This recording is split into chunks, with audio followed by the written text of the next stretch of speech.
বেঁচে থাকা বিশাল বিলাসিতা,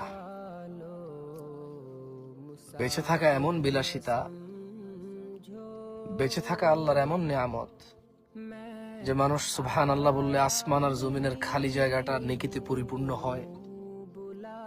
মানুষ আলহামদুলিল্লাহ বললে নেকির পাল্লা ভারী হয়ে যায়।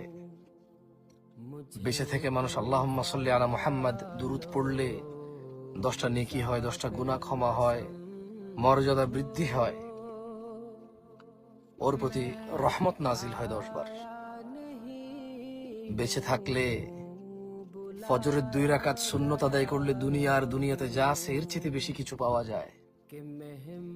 বেঁচে থাকলে ফজরে 2, জোহরে 6, মাগরিবে 2, ইশায় 2, মোট 12 রাকাত সুন্নতে মুআক্কাদা পড়লে আল্লাহ সুবহানাহু ওয়া তাআলা জান্নাতে ঘর তৈরি করবে। যে ব্যক্তি প্রতিদিন 12 রাকাত সুন্নত আদায় করবে তার জন্য আল্লাহ একটা করে ঘর নির্মাণ করবে। সুবহানাল্লাহ।